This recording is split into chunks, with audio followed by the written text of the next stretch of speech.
Hello, চলো শুরু করি।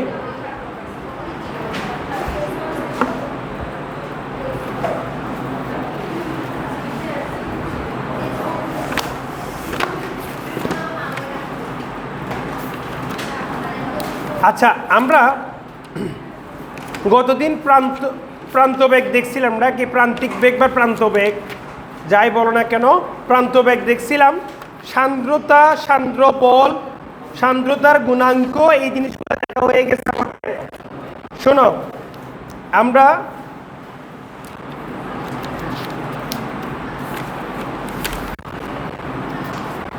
একটু দেখব যে সান্দ্রতা কখন বাড়ে কখন কমে, সান্দ্রতা কিসের কিসের উপর নির্ভর করে, সেই জিনিসগুলো একটু দেখব। আসলে প্রবাহী পদার্থ আমাদের দুই প্রকার, একটা হচ্ছে তরল পদার্থ, আর একটা হচ্ছে তোমার গ্যাসীয় পদার্থ আর কি। হ্যাঁ, সো তরল এবং গ্যাসীয় পদার্থ দুইটার মধ্যে প্রবাহীর ভিন্ন ভিন্নভাবে সান্দ্রতার পরিবর্তন হয় বিভিন্ন নিয়ামকের সাপেক্ষে। তো আমরা আজকে ওইটাই একটু শুরুতে দেখব।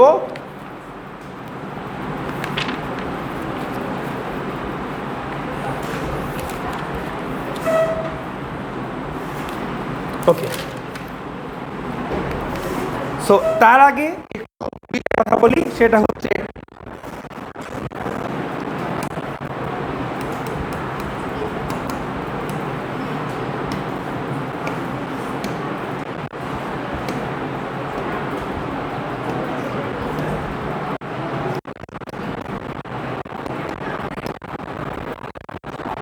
সবাই শিট পাইছো?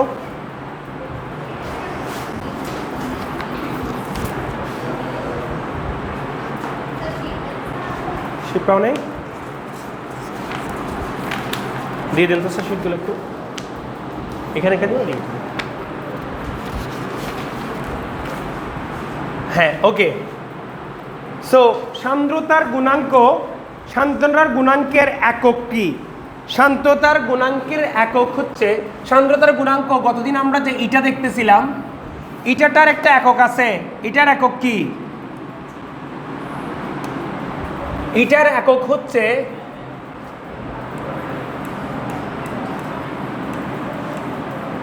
এটা মুখস্থ রাখবে তোমরা, newton second per metre square. Newton second per metre square, newton second per metre square. এইটা সান্দ্রতার গুণাঙ্কের একক হচ্ছে newton second per metre square.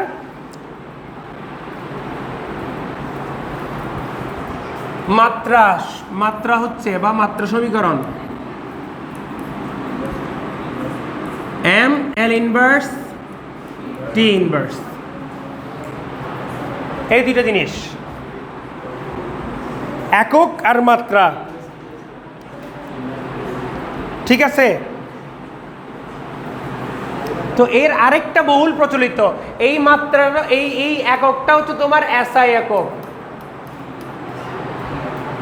আবার আরেকটা একক আছে, প্রচলিত একটা একক আছে, সেটা হচ্ছে তোমার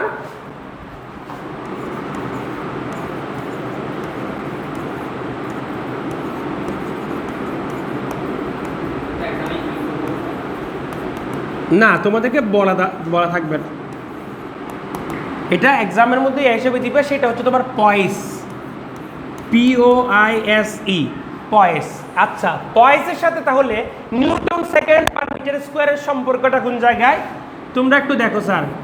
1 newton second per metre square equal হচ্ছে তোমার 10 পয়েস।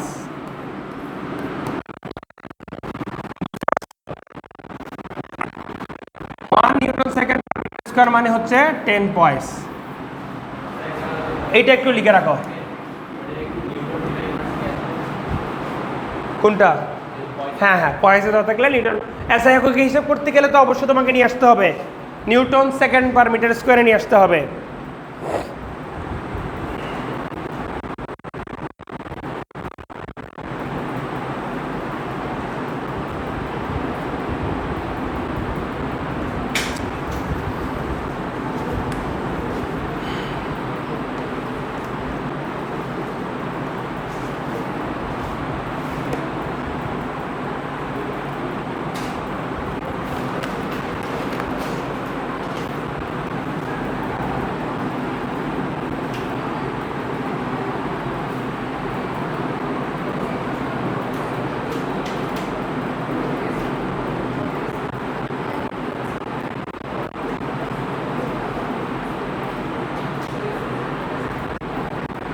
লিখছো স্যার? আচ্ছা, এইখানে সান্দ্রতার গুণাঙ্ক সম্পর্কিত আরেকটা লাস্ট ইনফরমেশন দিব, সেটা হলো এটা যদি কখনো শূন্য পাও কোনো তরলের জন্য, এটা যদি শূন্য পাও এটাকে বলা হয়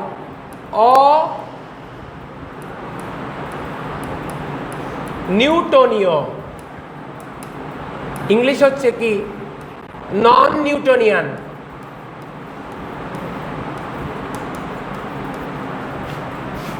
অনিউটনীয় তরল, বুঝতে পারছো? বা নন নিউটনিয়ান ফ্লুইড, বা নন তরল না লিখে প্রবাহী লিখো, অনিউটনীয় প্রবাহী। যখন তোমার সান্দ্রতার গুণাঙ্কটা শূন্য হয়ে যায় তখন সেটাকে আমরা বলি অনিউটনীয়। মানে আমাদের বিজ্ঞানী নিউটনের যে সূত্রটা ছিল না সান্দ্রতার, ওই সান্দ্রতা সূত্রটা মানে না আর কি। যখন মানবে না তখন আমরা সেটাকে বলবো অনিউটনীয় তরল বা তোমার নন নিউটনিয়ান ফ্লুইড। নন নিউটনিয়ান ফ্লুইডের মধ্যে যদি খুব জোরে তুমি আঘাত করো তাহলে সেটা কিভাবে কাজ করবে? তখন সেটা কঠিন পদার্থের মতো কাজ করে। ঠিক আছে স্যার? না, তারপরেও ওইখানের মধ্যে কি থাকে? ফ্লুইডিটি থাকে। তুমি এখানের উপরে তো নন নিউটনিয়ান ফ্লুইডের উপরে জোরে বল প্রয়োগ করে যখন তুমি এইভাবে দেখবা ফোর্স দিছো, দেখবা এটা শক্ত হয়ে থাকছে, তুমি ভেতরে আর ঢুকে যাবে পারতেছো না। পানির মধ্যে কিন্তু ভেতরে হাতটা ঢুকে যাবে হবে। হ্যাঁ, পানির মধ্যে তুমি যা দিছো প্রথমে একটা বাড়ি খেতে পারে, এটা কারণ আমি তোমাদেরকে বলবো আজ এই চ্যাপ্টারের মধ্যে পড়বো, পৃষ্ঠটার নামে আজকেই পড়বো এটা। হ্যাঁ, ওই সময় বুঝতে পারবা।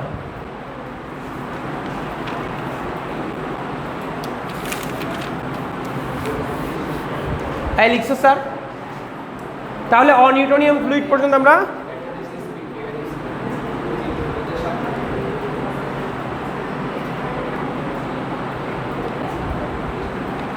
আচ্ছা এবারে লিখো, এবারে স্যার লিখো যে সান্দ্রতা তাপমাত্রার উপর নির্ভরশীল। প্রবাহীর সান্দ্রতা তাপমাত্রার উপর নির্ভরশীল।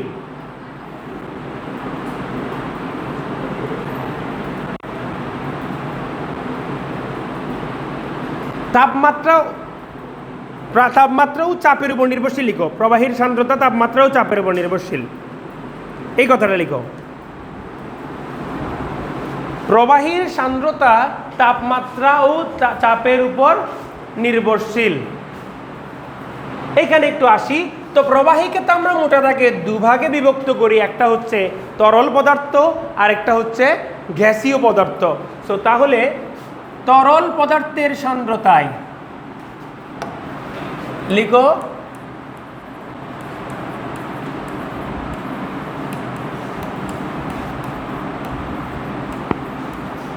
তরল পদার্থের সান্দ্রতায় তাপমাত্রার প্রভাব।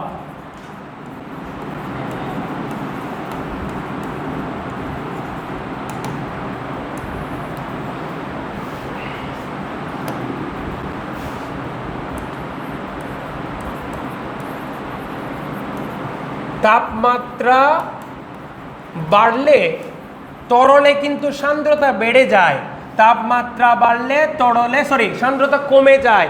তরল যদি বাড়ে আয়তনটা বেড়ে যায়, হালকা হয়ে যায়, পাতলা হয়ে যায়, ঘনত্ব কমে যায়, তাদের মধ্যে আন্তঃনাবিক আকর্ষণ বলটা কমে যায়। ঠিক আছে? তখন কি হয়ে যাবে? এদের মধ্যে সান্দ্রতাটা কম কাজ করবে। আন্তঃনাবিক আকর্ষণ বলটাই তো সংশক্তি বল সাপ্লাই করতেছিল, সংশক্তি বল কমে গেলে এরা একে অপরকে টেনে ধরার প্রবণতাটা কমে যাবে, তখন সান্দ্রতা অটোমেটিক কমে যাবে। বুঝতে পারছো নাকি? পারো নাই? তো তরলের মধ্যে তাপমাত্রা বাড়লে তরলে সান্দ্রতা কমে, সান্দ্রতা কমে, এটা লিখো।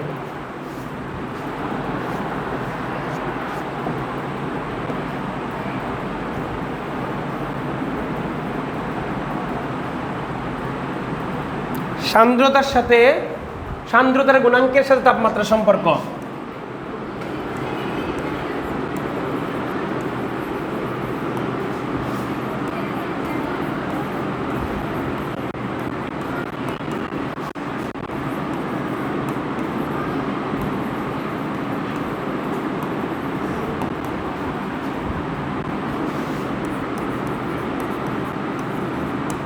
আমরা এই সম্পর্কটা যদি একবার লিখি কেমন আছে দেখো,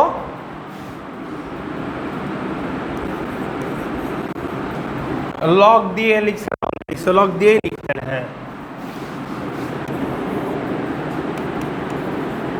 a plus B by T.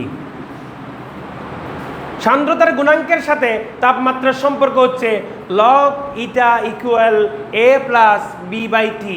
A আর বি দুটো হচ্ছে তোমার ধ্রুবক, যেগুলো বিভিন্ন পদার্থের উপরে ভিন্ন ভিন্ন হয়।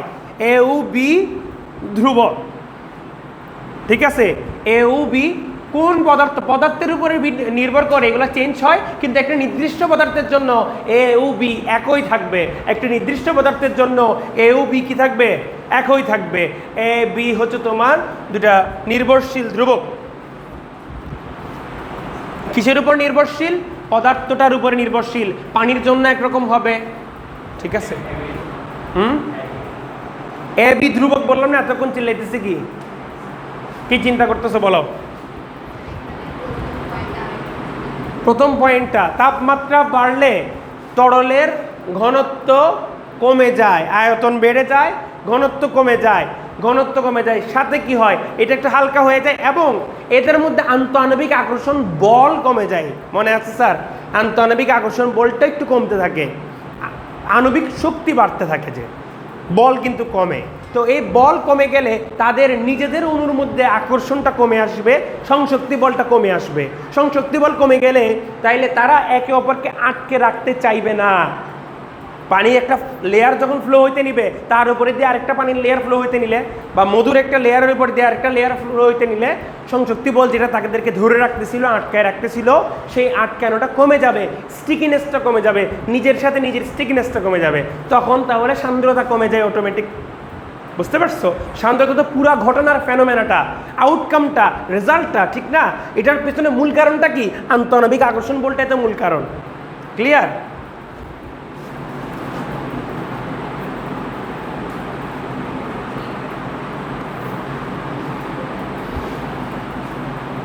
বুঝছো নাকি বুঝো নাই? ওকে, এমনি ইয়ে হয়েছে, দূরে দূরে চলে যায় আন্তঃআণবিক। তোমরা ওই পুরা জিনিসটা, এই চ্যাপ্টারটা পুরোটাই হচ্ছে তোমার আন্তঃআণবিক আকর্ষণ বল, আন্তঃআণবিক দূরত্ব, এগুলোর উপরে ভিত্তি করে করা আর কি। সো আন্তঃআণবিক আকর্ষণ বল কমে যাবে, আন্তঃআণবিক দূরত্ব বেড়ে যাবে, তারা দূরে দূরে চলে যাবে, একে অপরকে আটকে রাখবে না, তখন কি সান্দ্র বল অর্থ কমে যাবে।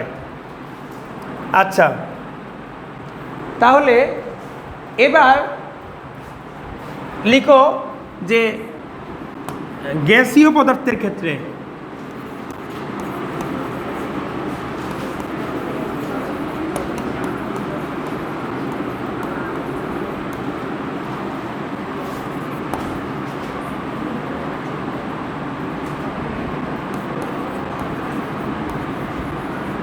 সান্দ্রতায়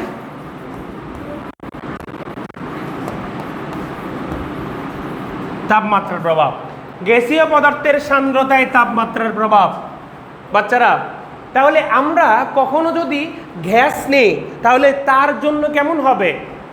তোমাদের কাছে মনে হচ্ছে স্যার সেমই তো হবে, আন্তঃআণবিক আকর্ষণ বলটা কমে যাবে, দূরত্বটা বেড়ে যাবে। কিন্তু চিন্তা করে দেখো, গ্যাস আগে থেকে কিন্তু অনেক দূরে দূরে, একের থেকে অপরে, একটা অণু থেকে আরেকটা অণু অনেক দূরে দূরে থাকে। আন্তঃআণবিক দূরত্ব বেশি, আকর্ষণ বলও একেবারে ন্যূনতম থাকে। তারপরে তাপ দিলে কি হয়?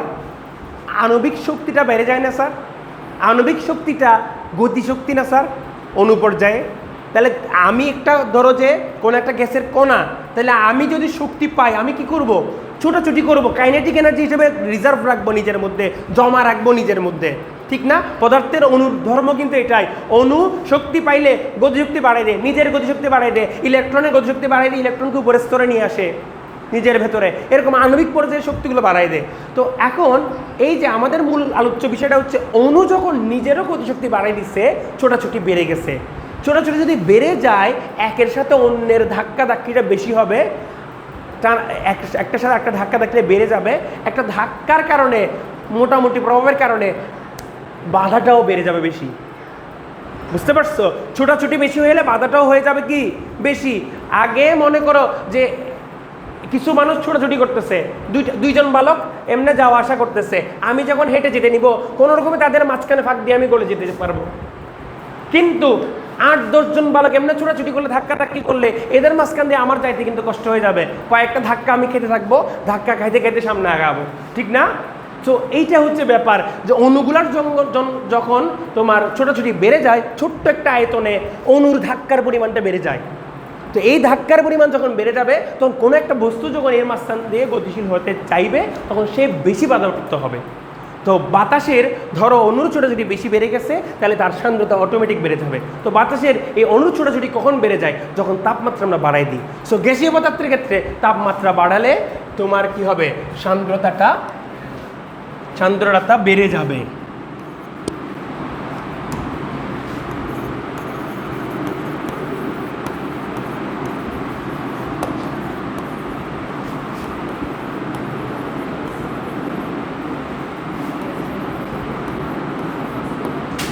তাপমাত্রা বাড়ালে সান্দ্রতা বাড়ে, তাপমাত্রা বাড়ালে সান্দ্রতা বাড়ে।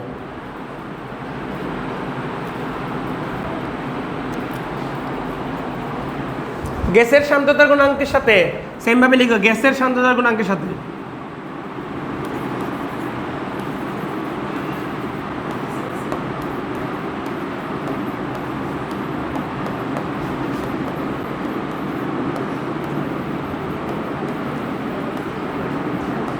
তাপমাত্রার সম্পর্ক লেখা আসে নিচ পর্যন্ত। হ্যাঁ,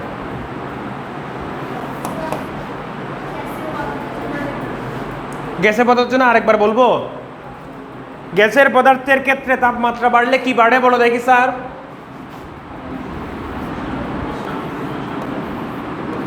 গ্যাসের পদার্থের তাপমাত্রা বাড়লে বেড়ে যাবে গতিশক্তি। গ্যাসের পদার্থের তাপমাত্রা বাড়লে বেড়ে যাবে গতিশক্তি। সো গতিশক্তি যদি বেড়ে যায়, ছোটাছুটির পরিমাণ বেশি হবে, ধাক্কা লাগবে বেশি বেশি, তাহলে তার মধ্য দিয়ে কোনো একটা বস্তু যদি গতিশীল হতে নেয়, বেশি ধাক্কা থাকলে বাধাপ্রাপ্ত হবে বেশি, ধাক্কা বেশি হলে বাধাপ্রাপ্ত হবে বেশি। সিম্পল কথা তো স্যার। বেশি মানুষ ধাক্কি গ্যাদারিং করলে ওইখান থেকে যাওয়াটা কষ্ট হয়ে যাবে না স্যার? কষ্ট হওয়া মানে কি? বাধাপ্রাপ্ত হচ্ছি না আমি? কেমনে ধাক্কা ছুটে যাত্রা চলে যায়? হ্যাঁ, 10 জন মানুষ এখানে আমাদের ঝামেলা করতেছে, ওদের ভিতর দিয়ে আমি যাইতে গেলে তো অবস্থা খারাপ হয়ে যাবে আমার। 2-3 জন মানুষ ঝামেলা করলে সেখান থেকে যাইতে আমার জন্য সহজ হবে। সিম্পল বিষয় তো, বুঝতে পারছো? তো জিনিসটা বুঝো, এখানে কিন্তু 1-2টা কথা না। তুমি যেমন বলতো ধাক্কা ছুটে অন্যদিকে যাইতে নিলে, সে আবার আটকা দিবে, আরেকজন এসে ধাক্কা দিয়ে, আরেকজন এসে ধাক্কা দিয়ে আটকা দিল, আরেকজন বলে ওদিকে যা। এই টানাটানির মধ্যে আমি কি হব? যাইতে পারবো না। এটাই হচ্ছে এখানকার কাহিনী। কারণ এখানে হাজার হাজার লক্ষ লক্ষ কণিকা ধাক্কা দিবে।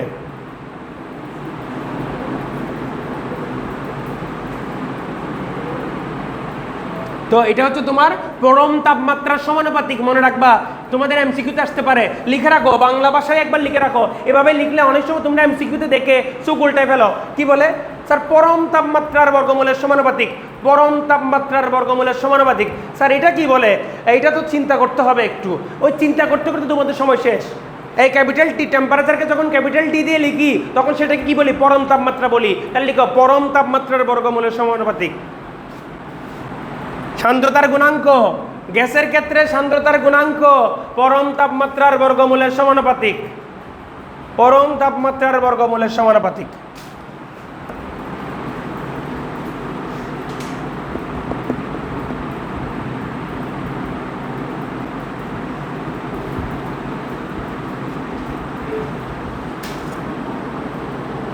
ঠিক আছে, লিখছো স্যার?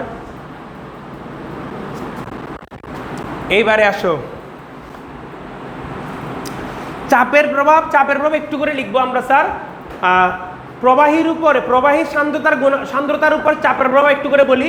তরলের উপর চাপের প্রভাব থাকে, গ্যাসের উপর চাপের প্রভাব থাকে না। তরলে যদি চাপ বাড়াও, সান্দ্রতা বেড়ে যাবে। কেন বাড়বে? তুমি তরলে যদি চাপ বাড়াও, তোমার আয়তন ছোট হয়ে যাবে। তরলে চাপ বাড়াইলে তোমার এখানের মধ্যে তোমার আন্তঃআণবিক একটা আকর্ষণ তো আছে, সাথে তুমি আরো একটা বল দিতে চাচ্ছ, তো তখন অটোমেটিক হালকা একটু করে খুব অল্প পরিমাণে সান্দ্রতা তোমার কি হয়ে যায়, বৃদ্ধি পেয়ে যায়। তো এই চাপটা অনেকটা মনে রাখতে পারো এমন, ধরো পানির দুইটা লেয়ারকে তুমি মনে করো দুইটা পৃষ্ঠা কাগজ বা দুইটা বস্তু, এরকম প্লেট, একটা প্লেটের উপর দিয়ে আরেকটা প্লেট যাইতে নিচ্ছে, তুমি এই অবস্থায় উপর থেকে যদি চাপ দিয়ে ঠেসে ধরো তাহলে তাদের মধ্যে ফ্রিকশনটা বেড়ে যায় না স্যার, তাদের মধ্যে বাধাটা বেড়ে যায় না? সেম এখানের মধ্যে তরলের ক্ষেত্রে তরলগুলাও আমরা কিছুক্ষণ পরে যখন পৃষ্ঠটান দেখবো এরাও এক একটা লেয়ারগুলো এক একটা পৃষ্ঠার মতো হয়ে যায়, পৃষ্ঠাগুলা একটার উপরে আরেকটা যাওয়ার সময় তখন চাপ দিলে একটার সাথে একটা কম্প্যাক্ট স্ট্যাক হয়ে যায়, বেশি বেশি স্ট্যাক হয়ে যায় দেখে বাধাটাও হয় একটু বেশি, এই কারণে তরলে চাপ দিলে সান্দ্রতাটা বেড়ে যায়। তারপরে গ্যাসের ক্ষেত্রে চাপের কোনো প্রভাব নাই, এটা লিখে রাখো। সো লিখে রাখো যে তরলে চাপ, চাপের প্রভাব লিখে একটা প্যারা লিখো, চাপের প্রভাব দিয়ে লিখো, সেখানে দুইটা পয়েন্ট লিখবা, একটা পয়েন্ট লিখবা তরলে চাপ দিলে সান্দ্রতা বাড়ে, কিন্তু গ্যাসের সান্দ্রতার উপর চাপের কোনো প্রভাব নেই। কিন্তু না লিখলে 2 নম্বর দিয়ে লিখতে পারো আর কি, গ্যাসের সান্দ্রতার উপর চাপের কোনো প্রভাব নেই।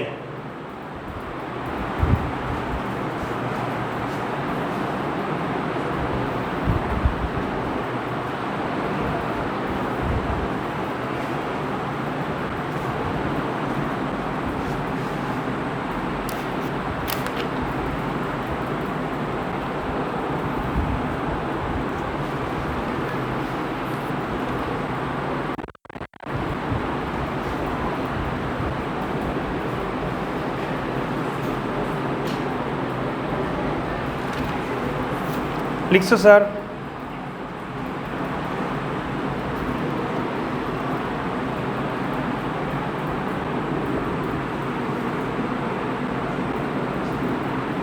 ঠিক আছে,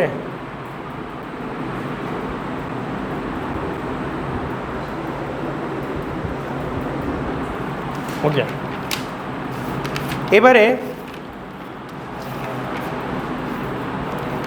এবারে আমাদের ছোট্ট একটা টপিক আছে, সেটা হচ্ছে পৃষ্ঠটান, পৃষ্ঠশক্তি, এবং এই পৃষ্ঠটান পৃষ্ঠশক্তির পাশাপাশি আরও ছোটো ছোটো দুটো টপিক আছে, একটা হচ্ছে কৈশিকতা স্পর্শকোণ।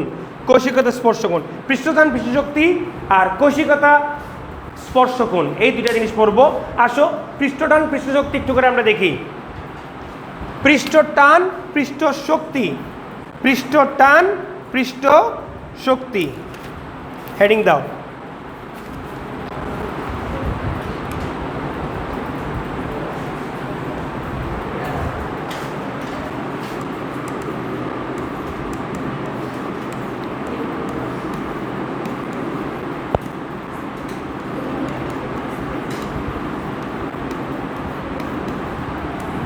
বাচ্চারা শোনো, পৃষ্ঠটান, তরলের কোন একটা পৃষ্ঠ, ওপেন সারফেস যদি নাও, একটা পৃষ্ঠ নাও, ধরো এক বালতি পানি নিলাম, আমার একটা বালতি আছে, এক বালতি পানি নিলাম, পানির এখানে উপরের একটা পৃষ্ঠ আছে না স্যার?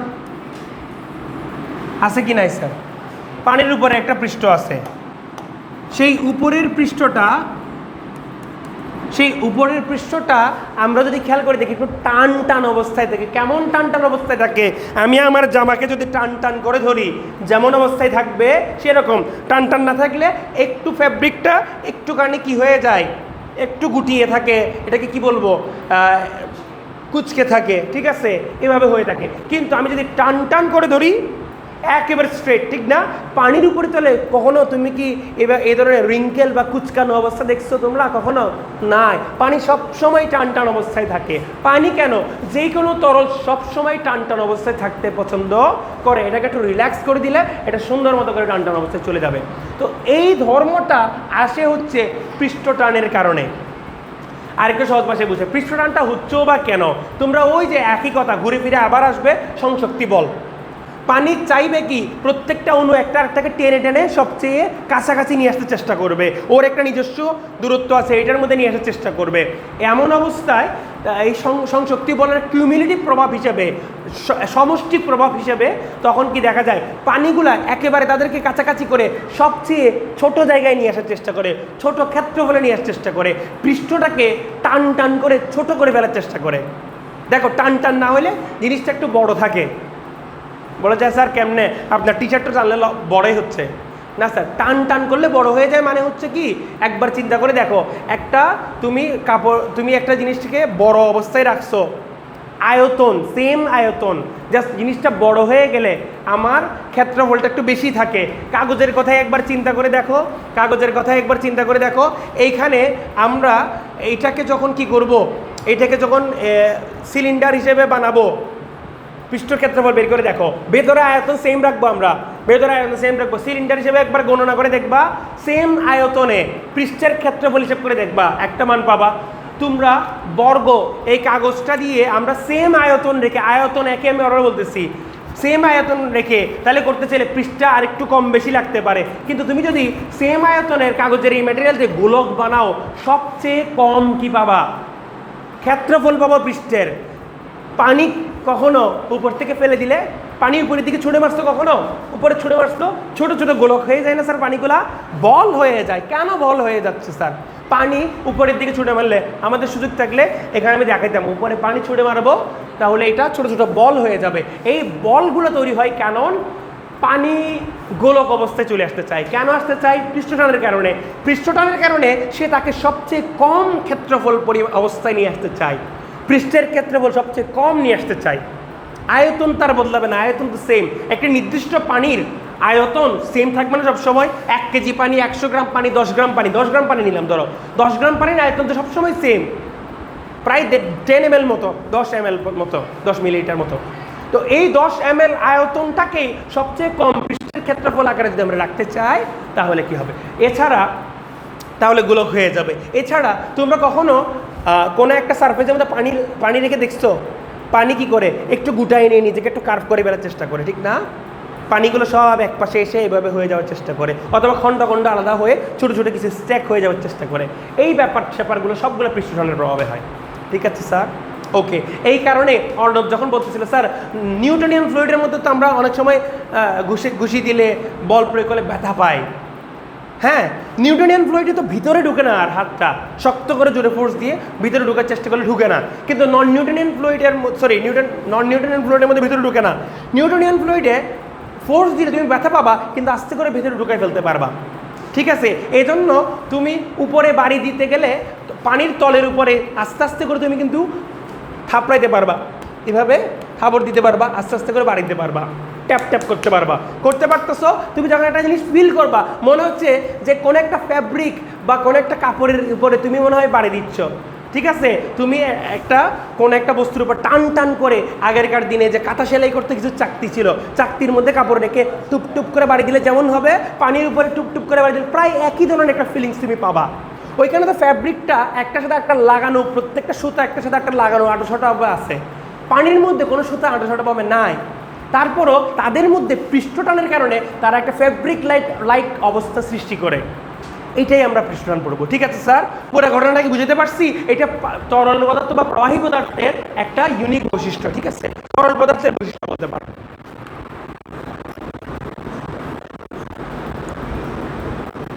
লিখো স্যার, পৃষ্ঠটান তরল পদার্থের একটি ধর্ম।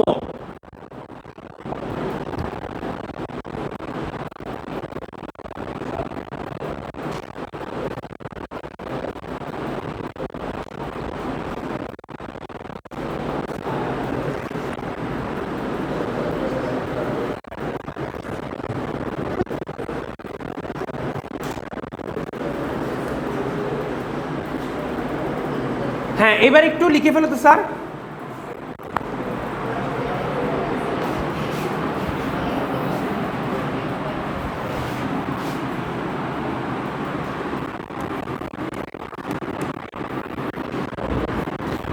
স্যার এই যে দেখ, কথা বলো না।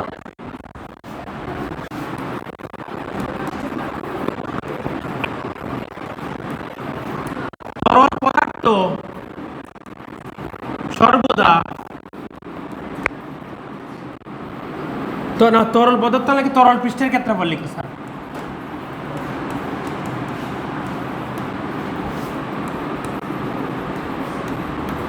তরল পৃষ্ঠের ক্ষেত্রফল সর্বদা সংকুচিত হয়ে তরল পৃষ্ঠের ক্ষেত্রফল সর্বদা সংকুচিত হয়ে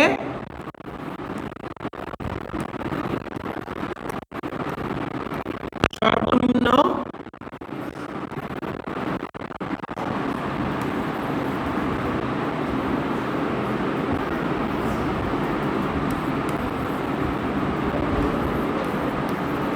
ক্ষেত্রফল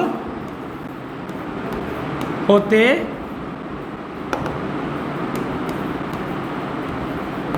চাই। তরলে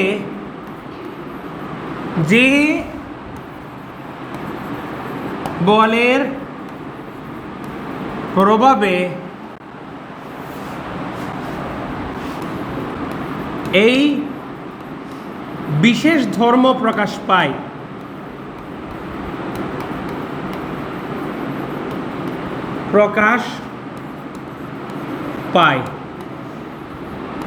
তাকে পৃষ্ঠটান বলে। তাহলে পৃষ্ঠটান নিশ্চয় একটা বল, তোমরা এতক্ষণে বুঝে ফেলতে পারছো পৃষ্ঠটান একটা বল, ঠিক আছে। তাহলে এই একক মাত্রা সবগুলো বলের একক মাত্রা সমান হবে, ঠিক আছে।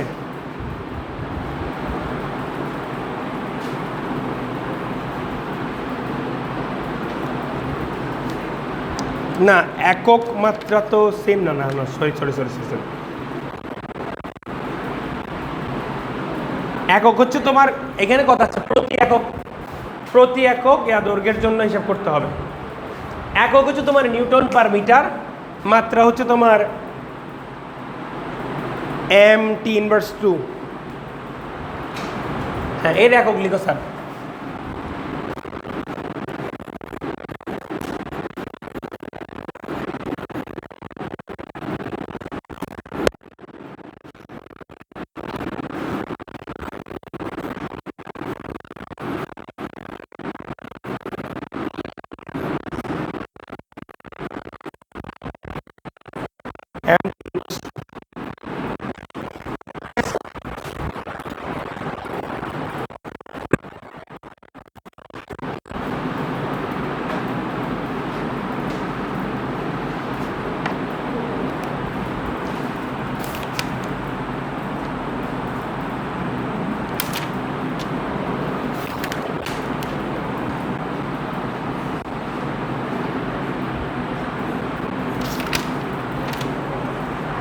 সূত্র লিখো স্যার।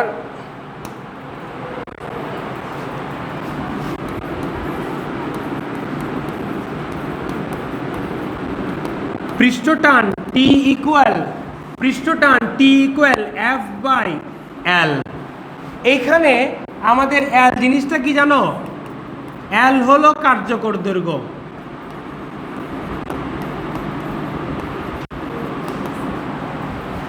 এইটা একটু তোমাদেরকে আমি বুঝিয়ে দিব। পৃষ্ঠটান সূত্রটা লিখো, লিখে L লিখো কার্যকর দৈর্ঘ্য, F তো বল, F আমাদের বল। কতটুকু বল এখানে কাজ করতেছে সেটা।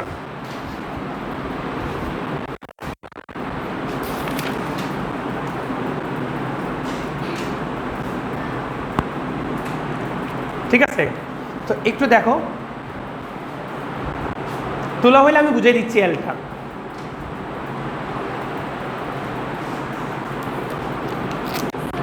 জি স্যার।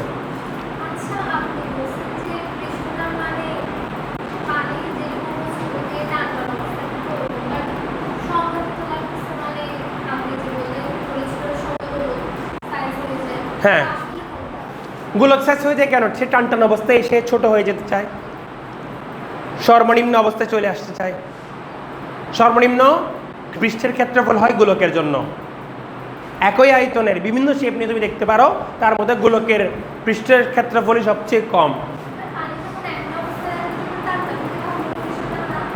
ওটাও তো পৃষ্ঠটান। তখন গোলক আকারে নাই, কারণ তখন তো চারিদিকে মুক্ত অবস্থা নেই, পাশেও একটা কি আছে, পাত্রের সাথে আসঞ্জন বল আছে, বুঝতে পারছো? তখনও সে চাইলে কি ফুলে থাকতে পারতো না, পানির একটা ফুলে থাকতে পারতো না, ফুলে না থেকে স্ট্রেট থাকে কেন? ক্ষেত্রফলটা কম হওয়া, ফুলে থাকলে ক্ষেত্রফলটা বেশি থাকতো, ঠিক না? এখন বুঝতে পারতেছো? সে যেই অবস্থায় থাকে না কেন, উন্মুক্ত পৃষ্ঠটার ক্ষেত্রফল কমাই ফেলে। উন্মুক্ত পৃষ্ঠ আছে এখন উপরেরটা, আগে তো সবগুলো উন্মুক্ত পৃষ্ঠ ছিল। না না, শুধু গোলক অবস্থায় না, সব মিলে যে অবস্থায় থাকুক উন্মুক্ত অবস্থা, উন্মুক্ত তলের জন্য। এই দেখো, পৃষ্ঠটান T = F/L, এটা আমরা বললাম। এখন একটু বুঝাই দিই স্যার, পানির উপরে তোমরা যদি একটা নিডেল রাখো, নিডেল মানে সুই, সুতার সুই আছে না তোমাদের, নিডেল, দেখো হোয়াইট কালারই আনি, একটা নিডেল রাখছি আমরা, নিডেলের উপরে কি কি ফোর্স পড়ে দেখো স্যার,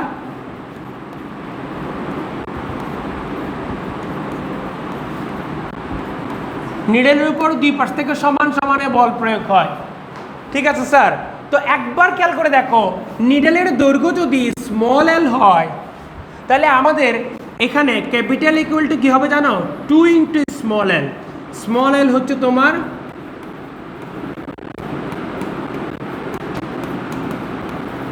কেন স্যার?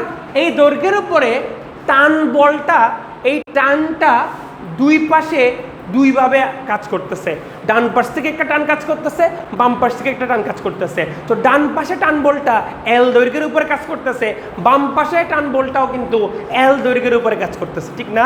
তাহলে টোটাল কার্যকর দৈর্ঘ্য কত হয়ে গেল? L + L, 2L হয়ে গেল। বুঝতে পারছো নাকি তার পারো নাই? বুঝতে পারছো?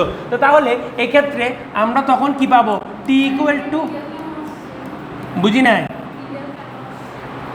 পানির পৃষ্ঠের উপরে একটা কি রাখবো আমরা? সুই রাখবো। দেখা যায় এটা ডুবে না, কেন ডুবে না? গল্পটাতে আসতেছিলাম আগে, জিজ্ঞেস করে কিছু বলি ফেলি। তাহলে সুই যদি রাখি সেটা ডুবে না, সেটা পানির পৃষ্ঠ টানের প্রভাবে ভেসে থাকে। নাইলে তুমি চিন্তা করে দেখো, পানির উপরে যদি তুমি সুইটা আস্তে করে হালকা পাতলা চিকন একটা সুই হতে হবে, ঠিক আছে? নর্মালি সুইটাকে এভাবে সমান্তরালে বসাতে হবে, এভাবে যদি বসাও ডুবে যাবে, এভাবে বসাইলে কার্যকর দৈর্ঘ্য বেড়ে যাবে, এভাবে বসাইলে কার্যকর দৈর্ঘ্য ছোট হয়ে যাবে। নিডেল কিন্তু ঘনত্বের কারণে পানির নিচে ডুবে যাওয়ার কথা, এটা লোহার তৈরি বা কোনো একটা ধাতব পদার্থের তৈরি, কিন্তু এটা ভেসে থাকে। কেন ভেসে থাকে? এভাবে রাখলে ভেসে থাকে কেন? কারণ পৃষ্ঠ টান একটা তাকে ধরে রাখতেছে, উপরের দিকে একটা কি দিচ্ছে, প্রভাব দিচ্ছে, ঠিক না? আমাকে যদি তুমি টান টান করে বেঁধে ধরে রাখো, তাহলে দুই পাশ থেকে টান টান করে বেঁধে রাখলে আমি বেঁচে থাকবো না, ওরকম আর কি। হ্যাঁ, সো ওরকম টান টান করে টেনে ধরে বাসায় রাখছে স্যার। তো এইটা তোমার, এইটার উপরে যে পৃষ্ঠ টানটা পড়তেছে, কিসের উপরে পড়তেছে? নিডেলের দুইটা দৈর্ঘ্য আছে, একটাই দৈর্ঘ্য কিন্তু দুই পাশ থেকে কাজ করতেছে, তাই কার্যকর দৈর্ঘ্য 2L হয়ে যাবে। এইটা হচ্ছে তোমার নিডেলে।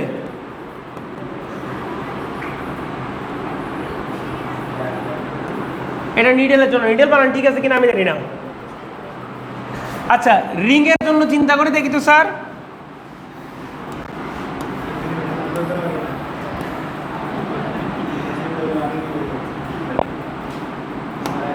এবারে স্যার রিং এর জন্য চিন্তা করে দেখি তো। আমার কাছে একটা রিং আছে, এই বাচ্চারা কথা বলে না, রিং আছে, এর উপরে কি পরিমাণ বল প্রয়োগ হবে স্যার? দেখো, ভেতরে বল প্রয়োগ হবে, বাইরেও বল প্রয়োগ হবে। ভেতরের বল প্রয়োগটা সেন্টারের দিকে হবে, বাইরের বল প্রয়োগটা বাইরের দিকে হবে, টান টান বল প্রয়োগ হবে একটা রিংয়ের উপরে। তাহলে এর কার্যকর দৈর্ঘ্য কতটুকু হবে? কার্যকর দৈর্ঘ্য এখানে যদি আমরা L হিসাব করতে চাই রিংয়ের জন্য, আমার পরিধি হবে ভেতরের পরিধি যোগ বাইরের পরিধি। তা আমরা ভেতরের ব্যাসার্ধটাকে বলতেছি, আর ইনসাইড, বাইরেরটার ব্যাসার্ধ বলতেছি আর আউটসাইড। বুঝতে পারছো স্যার? তাহলে সেইখান থেকে যদি আমরা পরিধি নিয়ে আসি স্যার, আমাদের কি হবে? পরিধি আনলে হবে 2π আর ইনসাইড যোগ আউটসাইড। বুঝতে পারছো? তো একটু বুদ্ধি খাটাই আমরা দেখব যে কতটুকু অংশ কার্যকর দৈর্ঘ্য, আর কিচ্ছু না, নাকি? বুঝতে পারছো নাকি পারো নাই? দেখো এই যে রিংটা যদি রাখি, রিংটার কয়টা লাইন পানির পৃষ্ঠের উপরে থাকতেছে? দেখো দুইটা পানির পৃষ্ঠের উপরে থাকতেছে। একটা হচ্ছে ইনসাইড, ভেতরের যেই পরিধিটা আছে, ভিতরের পরিধি বরাবর প্রত্যেকটা বিন্দুতে টান দিচ্ছে, বাইরের পরিধি বরাবর প্রত্যেকটা বিন্দুতে পানি টান দিচ্ছে। তাহলে পানি টান দেওয়ার মতো দৈর্ঘ্য কতটুকু পাচ্ছে? ভেতরের পরিধি যোগ বাইরের পরিধি। তো ভেতরের পরিধি যোগ বাইরের পরিধি যদি করে 2πr1 ri 2πro, 2π কমন নিয়ে নিলে ri প্লাস ro হয়ে যায়। বুঝছো আমার কথাটা? ঠিক আছে, এইভাবে যত খুশি করতে পারো তোমরা। তাহলে এটা রিংয়ের জন্য, রিংয়ের জন্য আমরা কি পাচ্ছি? t equal to f divided by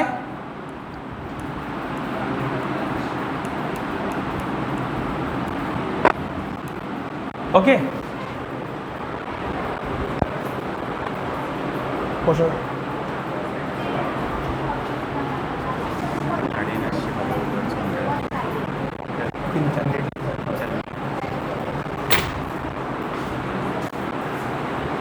আচ্ছা, রিং এর জন্য দেখছি। এখন তোমরা বিভিন্ন বস্তুর জন্য দেখতে পারো, আমি আর খুব বেশি কিছু দিচ্ছি না। তোমরা যদি এইভাবে একটা আয়তাকার পৃষ্ঠ রাখো তাহলে নিশ্চয়ই বুঝতে পারতেছো আয়তাকার পৃষ্ঠের এদিকে কি আছে। এদিকে ধরো যে কি তোমাদের বি আছে, এদিকে তোমার এল আছে, তাহলে এদিকে একটা এল আছে, এদিকে একটা বি আছে, প্রত্যেকটা বরাবর টান হবে। তাহলে 2 ইন্টু, তাহলে কি আসবে? ক্যাপিটাল এল ইকুয়াল আসবে 2 into B plus small L, এরকম হয়ে যাবে। ঠিক না স্যার? এভাবে করে কিন্তু আমরা একটু ইনটিউশন খাটাইলেই বের করে ফেলতে পারবো। ঠিক আছে? সো পৃষ্ঠটানের এই অংশ নিয়ে আমি আর বেশি কিছু বলতেছি না, সামনে আগাই। কেমন স্যার? খুবই ইন্টারেস্টিং এবং ছোট্ট, একদম সহজ একটা টপিক। বলেন স্যার, কোনো কোয়েশ্চেন? নোসাইবা ওকে, কারো কোনো কোয়েশ্চেন? কিছু জিজ্ঞেস করতে চাইছিলেন নোসাইবা? বলো। এজগুলা কেন টানতেছে? দেখো পানির তল, ভেরি গুড, গুড কোয়েশ্চেন। তো আটকায় রাখছে কেন? প্রশ্ন আসলে আটকায় রাখবা না, সময় লাগুক, আমরা মোটামুটি করে দেখবো। সো পানির এখানে একটা পৃষ্ঠতল আছে, তো উন্মুক্ত তলকে ডিসরাপ্ট করছে কে? উন্মুক্ত তলকে বাধা দিছে কে? এই যে এখানে একটা কোন একটা তল এসে বাধা দিছে না? সো উন্মুক্ত তলের ওই পানিটাকে সরাই ফেলছে। তাহলে এই স্কোয়ারটা ছাড়া বাকি সব জায়গায় পানি উন্মুক্ত। বুঝতে পারছো? তাহলে একবার চিন্তা করো, আমার এই একটা বস্তু আর এটা হচ্ছে পানির তল, একই সাথে পাশাপাশি লাগানো অবস্থায় আছে, তখন তাদের এজের সাথে এজের টান টান কানেকশন হবে না? এজের যদি কানেকশন হয়, এজ বরাবর টানটা হবে না? তুমি এখন বলতে পারো স্যার আগে না পানির অণুর সাথে পানির অণুর আকর্ষণ হচ্ছিল, সংশক্তি বলছিল, এখন কোন বলে টান টান হবে? এখন এই জয়েন্টের মধ্যে যেই টানটা হবে সেটা হচ্ছে আসঞ্জন বল। ঠিক আছে স্যার? তাহলে এই আসঞ্জন বলের মাধ্যমে সেই টানটা তার উপরে দিয়ে রাখবে। সো এইখানে এজগুলাতে যেহেতু পানির তলগুলা লাগতেছে, তাই এজ বরাবরই কিন্তু টানটা কাজ করতেছে, আর এই এজের মধ্যেই কতটুকু কার্যকর দৈর্ঘ্য আছে সেটা আমরা বের করতেছি। ক্লিয়ার? Any question? না? তো আসো স্যার, টেনশন নাই, জিজ্ঞেস করবা, কোয়েশ্চেন না আসলেই জিজ্ঞেস করবা। এবারে লিখো তরলের পৃষ্ঠটানের উপর প্রভাবকারী বিষয়।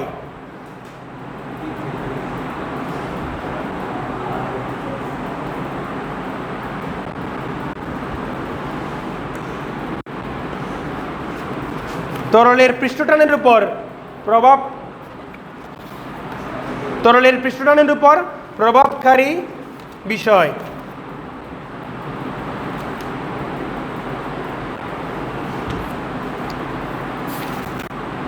তোমাদেরকে তাহলে অনুদানমূলক প্রশ্ন এটা জিজ্ঞেস করতে পারে, তরলের মানে তোমার কথা হচ্ছে কি, বায়ুতে বা মুক্ত তলে তরল বা পানির ফোঁটা গোলকাকার হয় কেন? গোলকাকার হয় পৃষ্ঠটানের কারণে। পৃষ্ঠটানের সংজ্ঞাটা লিখে দিবা, গোলকের ক্ষেত্রফল সমআয়তনের অন্যান্য আকৃতির তুলনায় গোলক আকৃতির অবস্থায় সবচেয়ে কম পৃষ্ঠের ক্ষেত্রফল থাকে, তাই থাকে। 3 লাইনের ভিতরে আনসার শেষ। বুঝতে পারছেন কি পারো নাই? এভাবে তোমরা আনসার করে ফেলবা, আশা করি করতে পারবা।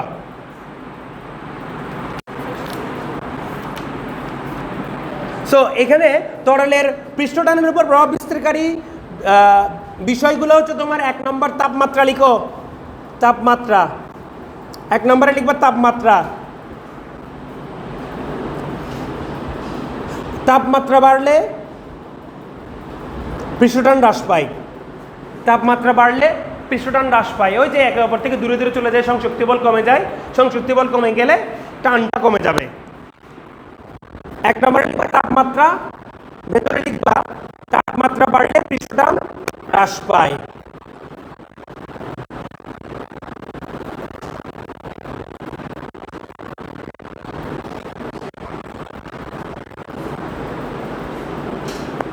দুই নম্বরে লিখবা তরলের উপরিস্থ মাধ্যম, তরলের উপরিস্থ মাধ্যম। এই যে মনে করো আমাদের এখানে তরল ছিল, তরলের উপরে এখানে কি ছিল, এখানে তো বায়ু ছিল, ঠিক না স্যার? তরলের উপরে মাধ্যম কোনটা ছিল? উপরের দিকে, এখানে সবগুলো তো বাতাস, ঠিক কিনা? বায়ু মাধ্যম। এই তরলের উপরিস্থ মাধ্যম বলতে আমরা এটাকে বোঝাচ্ছি, ঠিক আছে স্যার? সো যেমন তোমরা লিখো যে এটা বুঝাইতে গেলে, তরলের উপরিস্থ মাধ্যম বোঝাতে গেলে দেখো বায়ু যে আছে, বায়ুটা দুই রকমভাবে থাকতে পারে। একেবারে শুষ্ক বায়ু, জলীয় বাষ্প ছাড়া বায়ু, তখন একটা পৃষ্ঠটান হবে। জলীয় বাষ্প সহ বায়ুতে কতটুকু হতে পারে সেটা দেখবো আমরা। লিখো স্যার যে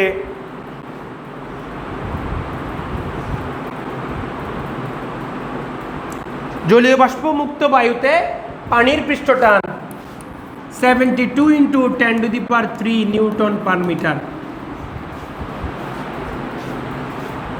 10⁻³ আর হ্যাঁ, 72 × 10⁻³ নিউটন পার মিটার। দেখো একই তাপমাত্রায় জলীয় বাষ্পযুক্ত বায়ুতে পানির পৃষ্ঠটান, একই তাপমাত্রায় জলীয় বাষ্পযুক্ত বায়ুতে পানির পৃষ্ঠটান 70। দেখো কমে গেছে। একই তাপমাত্রা জলীয় বাষ্পযুক্ত পানির পৃষ্ঠটান, পানির পৃষ্ঠটান নর্মালি এটা একই তাপমাত্রায় রেখে জলীয় বাষ্প যদি আমরা কি করে দিই, যুক্ত করে দিই, তাহলে এরকম হয়ে যাচ্ছে।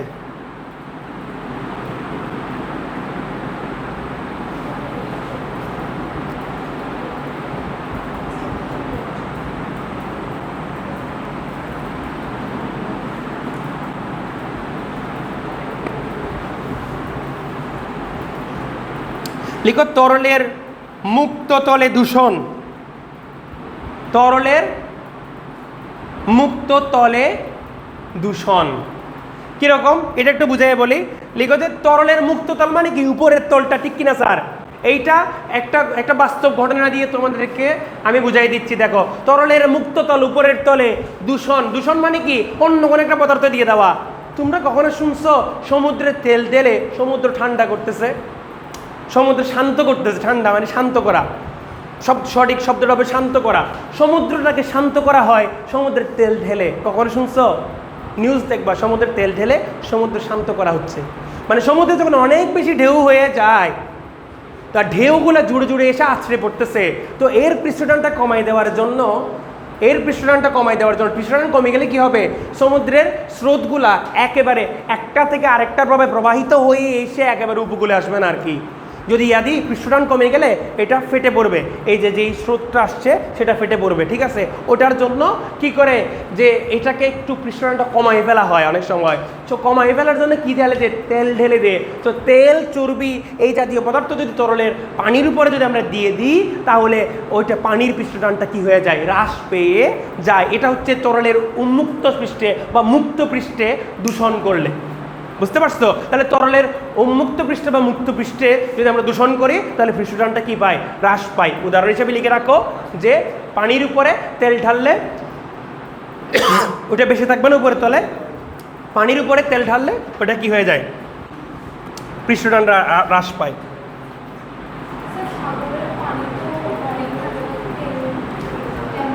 যতটুকু অংশে, মানে আমাদের উপকূলীয় অংশে আমরা একটু শান্ত করতে চাচ্ছি, ওই উপকূলীয় অংশগুলোতে ঢালা হয় আর কি। আচ্ছা সার্চ করে দেখবা।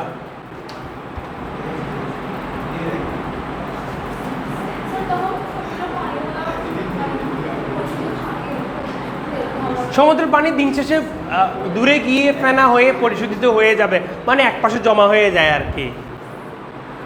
ঠিক আছে, সমুদ্র সব পাহাড়ের মধ্যে ঠেলে দিয়ে আসে। এরকম আরও কিছু ব্যাপার স্যাপার আছে। হ্যাঁ,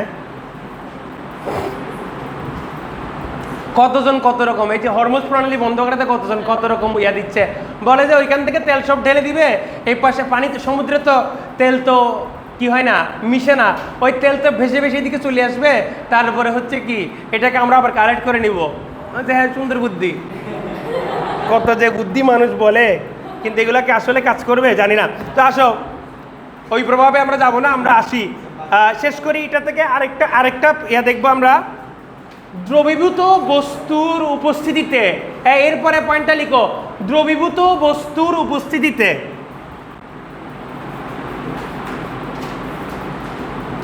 দ্রবীভূত বস্তুর উপস্থিতিতে পানির মধ্যে অনেক সময় দ্রবীভূত বস্তু থাকে না, যেমন সমুদ্রের পানিতে কি মিক্স আছে বলো দেখি স্যার? সবচেয়ে বেশি লবণ, NaCl, সোডিয়াম ক্লোরাইড লবণটা মিশ্রিত আছে।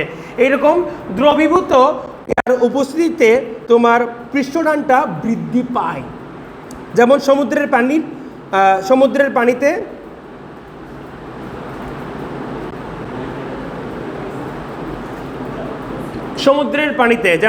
পানিতে পানিতে অজৈব পদার্থ যেমন সামুদ্রিক লবণ NaCl যুক্ত করলে এর পৃষ্ঠটান বেড়ে কত হয়ে যায় জানো? নর্মালিতে এটা থাকে, পৃষ্ঠটান বেড়ে 84 × 10⁻³ হয়ে যায়। হ্যাঁ, নিউটন পার মিটার, 84 × 10⁻³ হয়ে যায়। পানিতে যে লবণ মিক্স থাকে, বিশেষ করে সমুদ্রের পানিতে আর কি, সমুদ্রের পানিতে পৃষ্ঠটানটা এটা থাকবে। আর এটা কিন্তু অজৈব পদার্থ, কিন্তু জৈব পদার্থ যেমন সাবান, ফেনা, এই ধরনের জিনিসগুলো, সাবানের যে বিষয়টা, পুরো পানিতে সাবান মিক্স হয়ে গেলে সাবানটা ফেনা অবস্থায় পানিটা থাকবে না, তখন কিন্তু পৃষ্ঠটানটা হ্রাস পায়। বুঝতে পারছো? সো অজৈব পদার্থ মিক্স করলে পৃষ্ঠটান বৃদ্ধি পায়, জৈব পদার্থ মিক্স করলে পানিতে পৃষ্ঠটানটা হ্রাস পায়। পানির ক্ষেত্রে হ্যাঁ, সমুদ্রের পানিতে তো সোডিয়াম ক্লোরাইড মিক্স থাকে।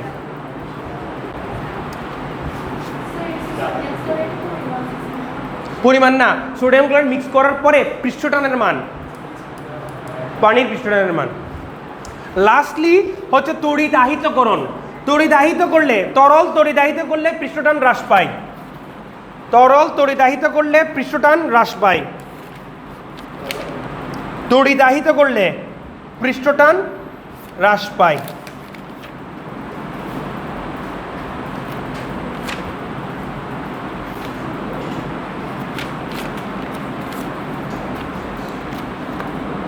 তরল তড়িদাহিত করলে পৃষ্ঠটান হ্রাস পায়।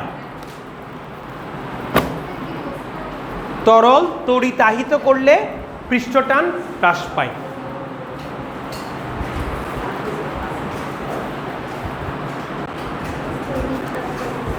তোমরা একটু যতটুকু পড়েছো ততটুকু ভালো মতো পড়ে পরীক্ষা দিলে সিকিউ আশা করি পেরে যাবা। MCQ 2-1টার জন্য তোমরা পরে টপিকগুলো একটা চোখ বলে দেখতে পারো। বেশি টপিক নাই, ছোট্ট একটা দেরি আছে। শুক্রবারে স্টার্ট করতে চাইছিলাম এই জন্য তোমাদের ক্লাস, কিন্তু তোমরা সবাই আসছো কিনা সেই বিবেচনায় শুক্রবার স্টার্ট করে নি, ক্লাস করলে শেষ হয়ে যেত। ঠিক আছে স্যার, আজকে এ পর্যন্ত থাকো। আল্লাহ হাফেজ।